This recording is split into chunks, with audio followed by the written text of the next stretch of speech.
तरफ नीतीश सरकार जाति जनगणना में व्यस्त है, दूसरी तरफ पेपर लीक मामले में माफिया खुलकर अपना काम कर रहा है। बिहार में 1 अक्टूबर को सिपाही भर्ती की परीक्षा हुई थी और इस परीक्षा में बड़े पैमाने पर धांधली की शिकायत सामने आई है। इस मामले में सॉल्वर गैंग के खिलाफ बड़ा एक्शन हुआ है। बिहार के अलग अलग जिलों से अब तक 125 से ज्यादा लोग गिरफ्तार किए जा चुके हैं। साथ ही इस मामले में अब बिहार पुलिस जांच कर रही है। बिहार पुलिस की आर्थिक अपराध इकाई यानी कि EOU को यह जांच सौंपी गई है।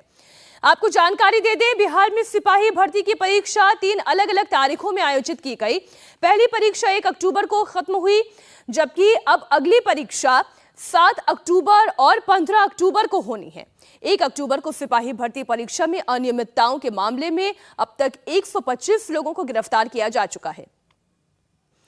मामले की जांच आर्थिक अपराध इकाई को सौंप दी गई है, जिसके बाद सभी मामलों को एक साथ क्लब करके वो जांच में जुट गई है।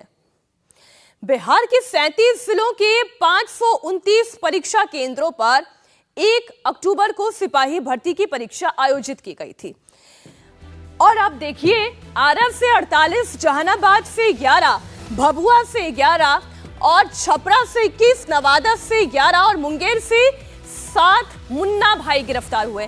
मुन्ना भाई इसलिए कह रहे हैं कि ये जो पहले से ही पेपर को लीक कर देना, चीट करना, ये जो शिकंजे में पूरा सॉल्वर गैंग है वो पुलिस के हत्थे चढ़ चुका है। हो सकता है अभी और भी नाम इसमें सामने आए, हो सकता है कोई इनका मास्टरमाइंड भी हो। ये तमाम अब शिकंजे में आ चुके हैं, जिसमें छपरा से 21 है, नवादा से 11 है, मुंगेर से 7 और जहानाबाद से, जैसा कि हमने आपको बताया, 11, आरा से सबसे ज्यादा 48 लोग शिकंजे में आए हैं पुलिस के, जो इस सॉल्वर गैंग के सदस्य थे। बिहार सिपाही भर्ती परीक्षा की सेकेंड शिफ्ट के दौरान पेपर लीक की खबर सामने आई थी। पटना के द्वारिका कॉलेज से पुलिस ने 6 अभ्यर्थियों को गिरफ्तार किया, जिसमें से 5 परीक्षार्थियों के पास से आंसर की मिले। आंसर की आप जानते ही हैं, मुझे समझाने की आवश्यकता नहीं है, पहले से सवाल का जवाब लिखा हुआ होता है। जब इन आंसर की का मिलान किया गया तो वो सही पाया गया। वहीं कैमूर के भूपेश गुप्त इंटर कॉलेज में भी कुछ अभ्यर्थियों के पास से आंसर की मिली है। इसके बाद पुलिस ने सेंटर सुपरिटेंडेंट, जिनके मोबाइल में छात्रों के एडमिट कार्ड थे, वो बरामद हुआ, उन्हें गिरफ्तार किया गया। हालांकि बिहार सिपाही भर्ती बोर्ड का कहना यह है कि पेपर लीक नहीं हुआ। अब पेपर लीक नहीं हुआ तो फिर आंसर की कैसे निकल आई? एक बार फिर से पेपर लीक की खबर आ रही है। सिपाही भर्ती की परीक्षा 2 पालियों में बिहार में हुई थी और दोनों पालियों में कुछ जगहों से पेपर लीक होने की खबरें आ रही हैं। पटना के कंकरबाग में द्वारिका कॉलेज से 6 छात्र पकड़े गए हैं, उनमें से 5 के पास से आंसर्स मिले हैं और वो आंसर जब बाद में छात्रों से पूछताछ के जरिए मिलाए गए तो पता चला कि जो प्रश्न पूछे गए थे वो उन्हीं के आंसर थे और इस आधार पर सभी 6 लड़कों को गिरफ्तार कर कंकरबाग थाना लाया गया है और पुलिस के तमाम बड़े अधिकारी यहां पर पहुंच गए हैं। उन सबों से पूछताछ की जा रही है और ये जानने की कोशिश की जा रही है कि इन्हें ये आंसर की कहां से मिला, कौन सा ऐसा नेटवर्क था, कौन सा ऐसा गिरोह था जिसके जरिए ये इन्हें आंसर मिला है। अलग अलग कमरों से इन छात्रों की गिरफ्तारी हुई। जब जांच पड़ताल की जा रही थी तो इनके पास से आंसर की मिला था और अलग अलग सेट के आंसर की इनके पास थे। अलग अलग सेट के अनुसार जो आंसर्स थे वो पूछे गए प्रश्न से मैच कर रहे थे और इस आधार पर यह माना जा रहा है कि सिपाही भर्ती परीक्षा का जो पेपर है वो लीक हुआ है। और पटना ही नहीं, कैमूर से भी इस तरह की खबरें आई हैं। वहाँ भी परीक्षा केंद्र के बाहर एक लड़के के मोबाइल पर 1:41 पर दूसरी पाली की परीक्षा से पहले, 2 बजे से परीक्षा थी, उसके पहले ही आंसर आ गया और उस लड़के ने अपने भाई को, जो कि परीक्षा दे रहा था, उसको भेजा था।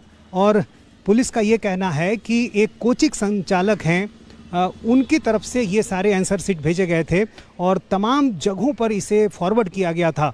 अब पुलिस बड़े स्तर पर इस पूरे नेटवर्क को खंगालने की कोशिश कर रही है, सभी जगह पूछताछ चल रही है, लेकिन अभी तक जो जानकारी मिल रही है पुलिस के अधिकारियों से, जो हमने बात की है, उससे साफ तौर पर ऐसा लग रहा है कि सिपाही भर्ती की परीक्षा का जो पेपर है वो लीक हुआ है और अब पुलिस ये जानना चाह रही है कि आखिर इन तक जो आंसर है वो कैसे पहुंचा, क्वेश्चन यदि लीक हुआ तो वो कैसे हुआ। बिहार में सिपाही भर्ती परीक्षा के अभी 2 फेज और बाकी हैं। ऐसे में सबसे बड़ा चैलेंज तो यही है कि 7 और 15 अक्टूबर को होने वाली परीक्षा को पूरी तरह से नकल मुक्त कराया जाए। मामले की जांच ईओयू कर रही है। ऐसे में ईओयू को इन एंगल से जांच करनी होगी। एग्जाम सेंटर के अंदर परीक्षार्थियों तक अपनी पहुंच तो पहले बनानी होगी, क्योंकि सवाल यह है कि सेंटर के अंदर आंसर की पहुंचे कैसे, परीक्षार्थियों की जांच के दौरान चूक कैसे हो गई। सवाल इतना ही नहीं, सवाल यह भी कि सिपाही भर्ती परीक्षा का पेपर आखिर लीक कहां से हुआ। जैसे कि थोड़ी देर पहले मैंने कहा कि क्या कोई और इनका मास्टरमाइंड भी बैठा हुआ है। अब भले कोई ये कहे कि पेपर लीक नहीं हुआ, तो अगर पेपर लीक नहीं हुआ तो एग्जैक्टली उन्हीं क्वेश्चंस के आंसर वाली की कहां से आ गई। अगला सवाल ये, अलग अलग सॉल्वर गैंग के तार कहां से जुड़े हुए हैं। सॉल्वर गैंग को टेक्निकल सपोर्ट आखिर कौन दे रहा है।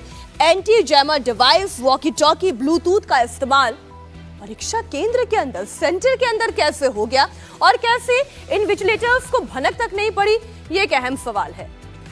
सॉल्वर गैंग के पास से बड़े पैमाने पर walkie talkie, Bluetooth, anti jammer device और चार्जर्स में दूसरे सामान जब्त किए गए हैं, जिसकी तस्वीर इस वक्त आप इंडिया टीवी पर देख रहे हैं। इनका इस्तेमाल नकल कराने के लिए किया जा रहा था। अब आपको बताते हैं कि आखिर इन डिवाइसेस के जरिए सॉल्वर गैंग नकल की वारदात को अंजाम कैसे देते हैं, क्योंकि एग्जाम सेंटर में जाने से पहले कड़ाई से चेकिंग की जाती है। दरअसल इसका इस्तेमाल चप्पल के जरिए होता है। आप ये सोचेंगे कि चप्पल, इसका इस्तेमाल कैसे होता है। सॉल्वर गैंग के सेंटर्स एग्जाम देने के लिए जाते वक्त छात्रों के चप्पल में ब्लूटूथ डिवाइस लगा देते हैं और फिर परीक्षार्थी के कान में मक्खी यानी कि माइक्रो ईयरपीस फिट कर देते हैं। ज्यादा पता नहीं चलता कि कोई ब्लूटूथ डिवाइस उनके कान में लगी भी है या नहीं।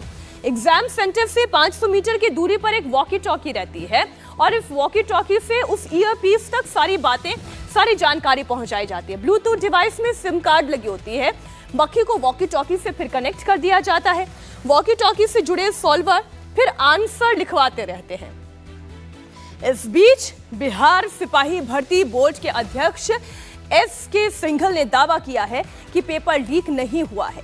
बिहार पुलिस सिपाही भर्ती की अगली परीक्षा 7 अक्टूबर को होनी है। इसके लिए बड़े स्तर पर तैयारी की गई है। बोर्ड ने ऐसा डिवाइस तैयार किया है जो परीक्षा सेंटर पर ले जाने वाले तमाम तरह के इलेक्ट्रॉनिक सामान से सिग्नल को ब्लॉक कर देता है। जो भी इस तरह के इक्विपमेंट इस्तेमाल करने की कोशिश होती है वो इलेक्ट्रॉनिक सिग्नल पर आधारित है। तो हम लोगों ने अपनी मेहनत करके, रिसर्च करके और बहुत लोगों की राय मशवरा करके हमने इलेक्ट्रॉनिक सिग्नल रोकने का पूरी व्यवस्था कर ली है। और बिहार के जो हमारे 529 सेंटर्स हैं उनके हर कमरे में जैमर जो है वो लगा दिए गए हैं। टॉयलेट में भी जैमर लगाया गया है, कॉरिडोर में भी जैमर लगाया गया है। तो ये इस तरह का कोई भी प्रयास सफल होने को नहीं है। इंडिया टीवी हर वक्त हर जगह डाउनलोड करने के लिए सर्च करें India TV news Google play store या ऐप स्टोर पर।